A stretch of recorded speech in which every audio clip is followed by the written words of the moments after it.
সংগ্রামী সাধারণ সম্পাদক জননেতা মাওলানা আনিসার উদ্দিন বক্তব্য নিয়ে আসছেন।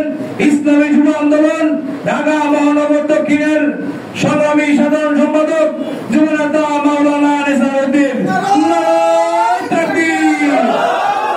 মুক্তির মূল মন্ত্র ইসলামী শাসন করব, মুক্তির মূল আন্দোলন বাংলাদেশ হাজারীবাগ থানার 14 নং ওয়ার্ডের আয়োজনে শাইখ মুর্শিদ রহমাতুল্লাহ আলাইহির রাজনৈতিক দর্শন শীর্ষক আলোচনা সভার সম্মানিত সভাপতি 14 নং ওয়ার্ডের সভাপতি মোহাম্মদ ইব্রাহিম খান, উপস্থিত হাজারীবাগ থানার মুহতারাম সভাপতি, বিভিন্ন পর্যায়ের থানা এবং ওয়ার্ডের দায়িত্বশীল বৃন্দ, সকলকে ইসলামী যুব আন্দোলন বাংলাদেশ ঢাকা মহানগর দক্ষিণের পক্ষ থেকে আন্তরিক শুভেচ্ছা ও অভিনন্দন জানাচ্ছি।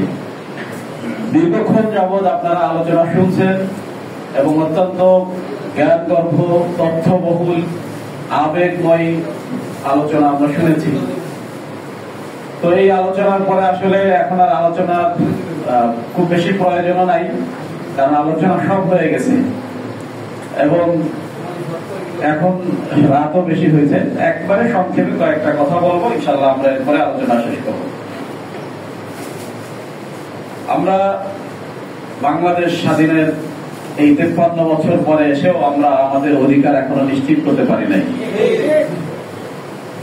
আমরা যেই ধারার রাজনীতি করি, ইসলামী আন্দোলন বাংলাদেশ যেই ধারার রাজনীতি করে, এই ধারা যেখান থেকে শুরু হয়েছে, এই সেম ধারায় অনেকগুলো সংগঠন রাজনীতি শুরু করেছিল এবং অনেক সংগঠন রাজনীতি শুরু করেই নাই। আমার আগে হাজারীবাগ থানার সংগ্রামী সভাপতি সাহেব যে আলোচনাটা করলেন, চমৎকার একটা বিষয় তুলে ধরছেন। রাসূল কারীম সাল্লাল্লাহু আলাইহি ওয়াসাল্লাম যে 4টা মূলনীতি, তালিম, তারবিয়াত, আত্মশুদ্ধি, তাজকিয়া, দাওয়াত ও তাবলীগ এবং জিহাদ, এই 4টা মিশন যেই ধারার ভিতরে থাকবে, আমি বিশ্বাস করি সেই ধারা কিয়ামত পর্যন্ত চালু থাকবে। বাংলাদেশকে বলা হয় পীর মাশায়েখ, ওলিয়া উলিয়া, বুজুর্গদের দেশ। এদেশের ওলামা ইকরাম, পীর মাশায়েখ, তার মাধ্যমে এদেশে ইসলাম এসেছে। আমরা জানি এদেশে শাহজালাল, শাহপরান, শাহ মখদুম, এদেশে হাফেজি হুজুর শামসুল হক ফরিদপুরি, ফিরোজজি হুজুর রহমাতুল্লাহ আলাইহি, শাইখুল হাদিস আমির রহমাতুল্লাহ আলাইহি সহ অসংখ্য আমরা নিকট অতীতে আহমদ শফি সাহেব রহমাতুল্লাহ সহ অনেক বুজুর্গদের খেদমত আমরা দেখেছি এবং বড় বড় আন্দোলন সংগ্রাম আমরা দেখেছি এবং বড় বড় বিপ্লব সাধিত হয়েছে অল্প সময়ের জন্য। আমি কাউকে ছোট করার জন্য এটা বলতেছি না, একটা মিসাল দেওয়ার জন্য বলতেছি। তাদের যে বড় বড় খেদমত ছিল, এক একটা বিষয়ের উপর এক একজনের বড় বড় পাণ্ডিত্য অর্জন করেছেন এবং ওই বিষয়ের উপরে এদেশের মানুষের সর্বোচ্চ খেদমত দেওয়ার চেষ্টা করেছেন। যদি বলা হয় দাওয়াত ও তাবলীগ, উলামা ইকরামের অবদান, দেওবন্দের অবদান, এটা মদিনার থেকে রাসূল কারীম সাল্লাল্লাহু আলাইহি সাল্লামের দাওয়াতের ধারাবাহিকতায় দেশে দাওয়াত ও তাবলীগ, এদেশের উলামা ইকরাম, সর্বধর্মের উলামা ইকরাম দাওয়াত ও তাবলীগের সাথে সম্পৃক্ত। কিন্তু ইসলাম কি শুধুমাত্র দাওয়াত ও তাবলীগের ভিতরেই সম্পৃক্ত? না। এদেশে একটা গ্রুপ ছিল যারা হক ও হক্কানিয়াতকে, কোরআনকে, দ্বীনকে রাষ্ট্রীয় ক্ষমতায় নেওয়ার জন্য জিহাদের ময়দানে কোরআনের বিশেষ বিশেষ আয়াতগুলোকে সামনে নিয়ে এসে এদেশের মানুষের ধর্মীয় চেতনাকে কাজে লাগিয়ে এদেশে একটা বিপ্লব সাধন করতে চেয়েছিল। কিন্তু তাদের ভিতরে দাওয়াত, আত্মশুদ্ধি, তালিম, তারবিয়াত, এই বিষয়গুলো থেকে তারা বের হয়ে শুধু বিপ্লব ঘটানোর চেয়েছে, কিন্তু সেটাও কিন্তু সম্ভব হয় নাই। আমি কাউকে ছোট করার জন্য বলছি না, আবারও বলতেছি, তাদের ক্ষেত্রটা এককেন্দ্রিক হয়ে গেছিল। আবার আমরা যদি দেখি যে স্বাধীনের পরে না, স্বাধীনের আগে থেকে এদেশে যেহেতু ইসলাম এসেছে পীর মাশায়েখ ওলামা ইকরাম থেকে, বহুত ওলামা ইকরাম চলে গেছেন, বহুত পীর মাশায়েখ গেছে, হাজার হাজার ভক্তবৃন্দ রেখে গেছেন। কিন্তু ওই পীর সাহেব হুজুরের ইন্তেকালের পরে দেখা গেছে ওই তরিকা কি হয়ে গেছে, অল্প কিছুদিন, 10 বছর 20 বছর পরে তরিকা আস্তে আস্তে স্থগিত হয়ে গেছে, অথবা অল্প একটু কাজ আছে। তারা হকের উপরেই ছিলেন, কিন্তু কাজের পরিধি কি ছিল? আমরা যে শাইখ রহমাতুল্লাহ আলাইহিকে মুজাদ্দিদ বলি, মুজাদ্দিদ বলার কারণ আমি বলতেছি, চরমনাই তরিকা যেই মুজাদ্দেদ বলা হয় সাহেব রহমতুল্লাহ আলাইহিকে। তিনি এদেশে বলেছিলেন ৬৮,০০০ গ্রামে ৬৮,০০০ কোরআনী মক্তব কায়েম করতে হবে। এজন্য বাংলাদেশ কোরআন শিক্ষা বোর্ড কায়েম করেছে। ৬৮,০০০ গ্রামে ৬৮,০০০ কোরআনী মাদ্রাসা হলে কি হবে? তালিম তারবিয়াত চালু হয়ে যাবে।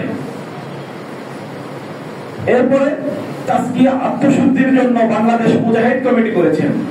পাড়া মহল্লায় গ্রামে গঞ্জে সব জায়গায় তাজকিয়ার জন্য সপ্তাহে হালকায় জিকির, মাসিক ইজতেমা, মাহফিল এবং পীর সাহেবের রহমতুল্লাহ আলাইহির বাড়িতে বছরে 2টা বড় বড় মাহফিল হয়, সেখানে যাওয়ার জন্য উদ্বুদ্ধ করা হয়। অর্থাৎ তাজকিয়ার লাইনেও কাজ করার জন্য এই দেশের পীর সাহেব রহমতুল্লাহ আলাইহি কি বলছেন, বাংলাদেশ মুজাহিদ কমিটির মাধ্যমে ব্যাপক বিস্তীর্ণ কাজ করে যাচ্ছে। যদি বলা হয় দাওয়াতের মাঠে এদেশের ছাত্র আন্দোলন, ইসলামী শ্রমিক আন্দোলন, ইসলামী যুব আন্দোলন, ওলামা ইকরামের মাধ্যমে দাওয়াত পৌঁছানোর জন্য জাতীয় ওলামা মাশায়েখ আইম্মা পরিষদ, কৃষক শ্রমিকদের কাছে পড়ার জন্য এখন শ্রমিক আন্দোলন বিভিন্ন ইউনিট করতেছে এবং ইসলামী আন্দোলন তো আছে। দাওয়াতের জন্য ব্যাপক কাজ চলতেছে। অর্থাৎ যে 4টা ধারা, 3টা ধারা আমরা পেয়েছি। জিহাদ কোনটাকে বলা হয়? আমি একটা হাদিস পড়েছি যে মান রাআ মিনকুম মুনকারান ফালইয়ুগাইয়িরহু বিয়াদিহি। অর্থাৎ যদি কোনো ব্যক্তি কোন একটা খারাপ কাজ দেখে যেটা কোরআন সুন্নাহর সাথে সাংঘর্ষিক, কোরআন যেটাকে হারাম বলতেছে, এমন কাজ যদি কেউ দেখে তাহলে কি করবে? মুনকারান, মান রাআ মিনকুম মুনকারান ফালইয়ুগাইয়ির, মানে পরিবর্তন করে দেবে বিয়াদিহি, হাত দ্বারা। যদি আমার সম্পদ শক্তি থাকে, সামর্থ্য থাকে, তাহলে আমি একটা খারাপ কাজ দেখতেছি, আমাকে হাত দ্বারা এটাকে পরিবর্তন করে দিতে হবে। আমরা যদি মিসালও দিয়ে থাকি, এই হাদিসের অনেক আলোচনা আপনারা শুনেছেন, একেবারে সংক্ষেপে। এই সমাজের ভিতরে কোথাও যদি আপনাদের ওপেন প্লেসে কোথাও মদের আড্ডা হয়, কোথাও জিনা ব্যভিচার এরকম ওপেন প্লেসে চালু হয়ে যায়, তাহলে আপনি আমি মুসলমান হিসাবে আমাদের দায়িত্ব হচ্ছে সর্বপ্রথম আমার শক্তি দিয়ে এটাকে হাত দ্বারা পরিবর্তন করতে হবে। হাত দ্বারা পরিবর্তন করার 2-3টা মাধ্যম আছে। একটা হচ্ছে এই মজলিসকে ওই মজলিসকে চেঞ্জ করে ওখানে দ্বীনি মাজমা কায়েম করে দিতে হবে। এবং এটা সহজ না, এটা এত সহজ না, এটা অনেক কঠিন কাজ। বাংলাদেশের স্বাধীনতা যেই কারণে স্বাধীন হয়েছিল, এদেশের মানুষের অধিকার প্রতিষ্ঠার জন্য। আমরা জানি সেই ইতিহাসটা অনেক শুনেছি। 47-এর যে স্বাধীন হয়েছিল, এই পাক ভারত উপমহাদেশ যে স্বাধীন হলো, সেখানে মূল কাহিনী উপস্থাপন ছিল মুসলমানদের জন্য আলাদা ভূখণ্ড হবে এবং সেখানে ইসলামিক নিয়ম অনুযায়ী রাষ্ট্র পরিচালনা হবে। সেটা হয় নাই। পরবর্তীতে দেখা গেল পূর্ব পাকিস্তানে থাকার কারণে আমাদের উপরে আমাদের অধিকার, আমাদের মৌলিক অধিকারে আমরা পাচ্ছিলাম না, যেই কারণে বাংলাদেশের মানুষ মৌলিক অধিকার প্রতিষ্ঠার জন্য আবার কি করলেন, আবারও স্বাধীনতা হলো, আবারও যুদ্ধ হলো, এদের স্বাধীন হলো। স্বাধীন হওয়ার পরে আমরা বলি 30 লক্ষ, সংখ্যা আমরা জানি না, আমরা শুনি। সংখ্যা যেটাই হোক, এতগুলো মানুষের রক্তের বিনিময়ে দেশ স্বাধীন হওয়ার পরেও আমরা কি দেখলাম, সে আবার এমন একটা বোঝা আমাদের উপরে চেপে বসলো। ব্রিটিশদের, পশ্চিমাদের সেই গান্ধা পচা একটা নীতিমালা, রাষ্ট্র ব্যবস্থা, বিচার ব্যবস্থা আমাদের উপরে চাপিয়ে দেওয়া হলো। এই পরিবর্তন করার দায়িত্ব কার? এই দায়িত্ব হচ্ছে যারা মুনকার, যারা ইমানদার, যারা মুসলমান, তাদের দায়িত্ব হচ্ছে এই গান্ধা পচা যে রাষ্ট্র ব্যবস্থা আমাদেরকে পশ্চিমারা দিয়েছে, এটাকে পরিবর্তন করার দায়িত্ব কাদের? মুসলমানদের। যদি হাত দিয়ে না পারি তাহলে কিন্তু কি করে? ফাইলাম ইয়াস্তাতিউ ফাবি লিসানি, যদি না পারি তাহলে মুখ দ্বারা পরিবর্তন করতে হবে। ফাইলাম ইয়াস্তাতিউ ফাবি কলবি, যদি মুখ দ্বারা পরিবর্তন করা না যায়, প্রতিবাদ করা না যায়, তাহলে কি করবে? অন্তরে এটা পরিকল্পনা করতে হবে কিভাবে পরিবর্তন করা যায়। তো শাইখ রহমতুল্লাহ আলাইহি দেখলেন যে অনেক তন্ত্র মন্ত্র সবকিছু আমাদের বোঝার উপরে চলে, জাতীয়তাবাদ, গণতন্ত্রবাদ, সমাজতন্ত্র, এই সেই মৌসুম কত নীতিমালা আমাদের উপরে দেওয়া হয়েছে বাঙালি জাতিকে মুক্ত করার জন্য। আমরা জানি যে শাইখ রহমতুল্লাহ আলাইহি যতদিন রাজনৈতিক সংগঠন ঘোষণা না করছে, ততদিন এদেশের সব বড় রাজনীতিবিদরা শাইখ রহমতুল্লাহ আলাইহিকে সালাম দিতেন। এখনো কোন রাজনীতিবিদরা শোনা যায় বলে যে পীর সাহেব চরমনায় যেদিন হেদায়েত পাবে সেদিন আমি তার কাছে যাব। আরে ব্যাক পীর সাহেব চরমনায় বহুত আগে হেদায়েত প্রাপ্ত হয়ে গেছে। এই ব্যাগগুলো জানে না যে পীর সাহেব চরমনায় হেদায়েত খেয়ে দেবে।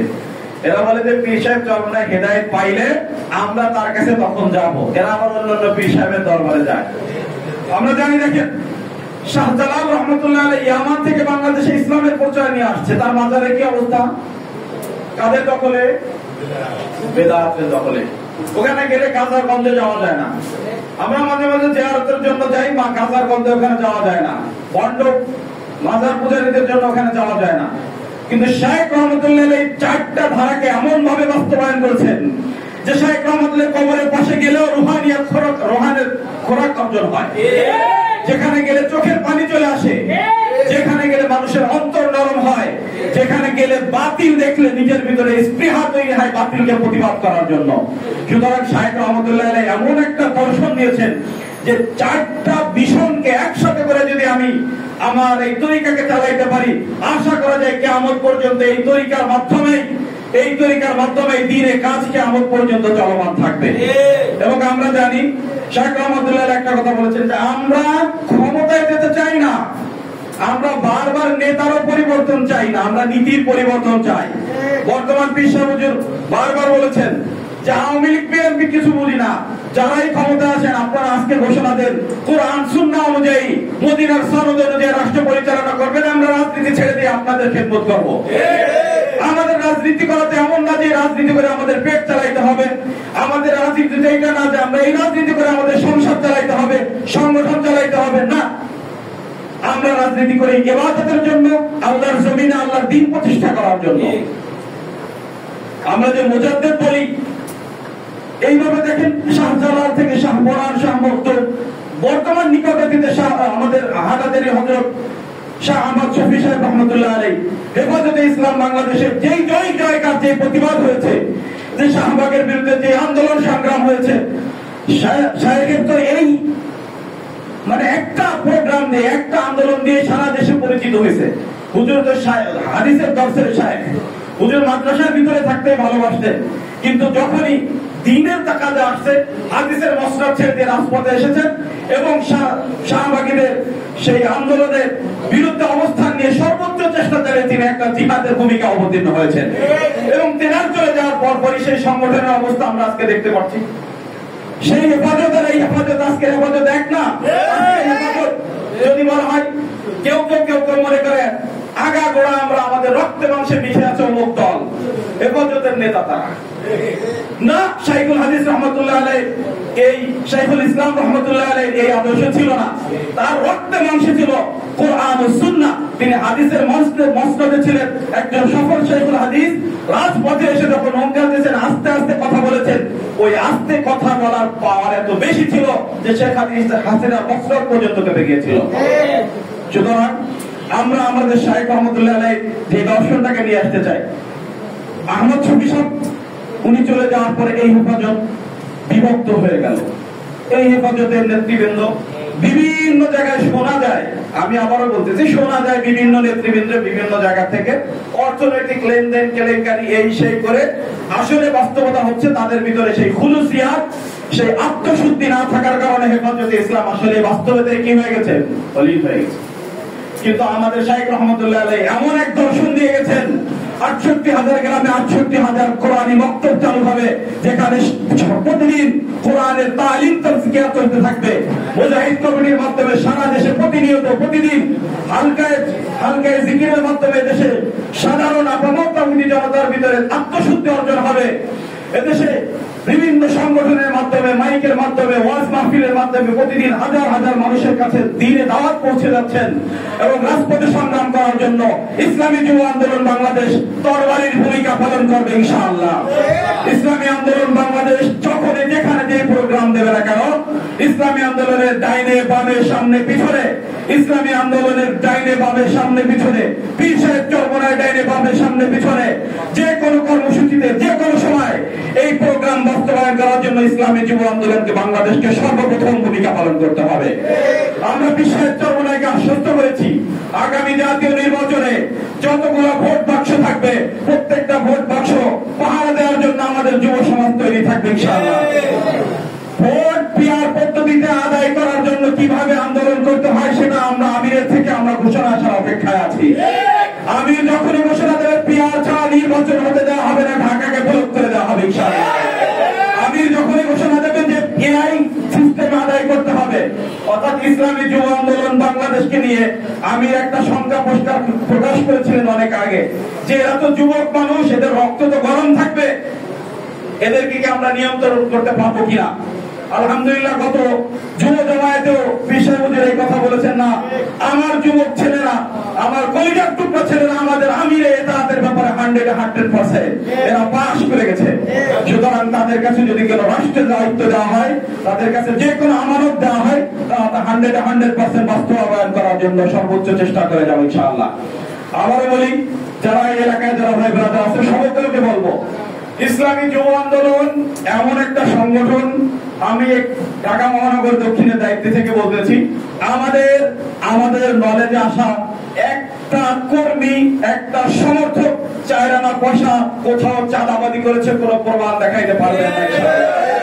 আমাদের কর্মীরা কোথাও কারো বাড়ির সম্পদ, প্রতিটি সরকার চলে যাওয়ার পরেও অগণিত সম্পদ তারা বাড়িতে গাড়িতে রেখে গেছেন।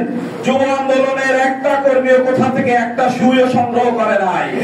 আমরা জানি আওয়ামী লীগের অনেক মন্ত্রী মিনিস্টারের বাড়ি থেকে বিভিন্ন দল, বিভিন্ন গোত্রের মানুষরা তাদের বাড়ি অ্যাটাক করে স্বর্ণ গহনা, গাড়ি বাড়ি, টাকা পয়সা লুটপাট করেছে। আমাদেরকে অফার করা হয়েছে, কিন্তু ইসলামী যুব আন্দোলন বাংলাদেশের একটা কর্মীকেও এই 4 আনা পয়সার লোভ দেখায় কোথাও দিতে পারে নাই। সুতরাং এই যুবকরা যদি সর্বদা মসনাদে যদি হাত দেয় কখনো, তাহলে বুঝবেন এই সমাজ পরিবর্তন হবেই হবে ইনশাআল্লাহ। শাইখ রহমতুল্লাহ আলাইহি যে রাজনৈতিক দর্শন, এটা হলো এক চলমান প্রক্রিয়া। এমন না যে একটা আন্দোলন শেষ হয়ে গেছে, এই সংগঠনের কাজ শেষ। আমরা একটা স্লোগান আছে যে no Awami League, no BNP, no east, no west, Islam is the best. সুতরাং ইসলাম যতদিন পর্যন্ত ক্ষমতায় না যাবে, ইসলামী যুব আন্দোলনের কর্মীদের কোথাও ঘুমানোর, নিস্তার পাওয়ার কোনো সুযোগ নাই। ইনশাআল্লাহ আগামী দিনে আবারও রাজপথে দেখা হবে, স্লোগানে কথা হবে। আবারও যুব আন্দোলন ঢাকা মহানগর দক্ষিণের পক্ষ থেকে আপনাদের আন্তরিক শুভেচ্ছা অভিনন্দন জানাচ্ছি। যারা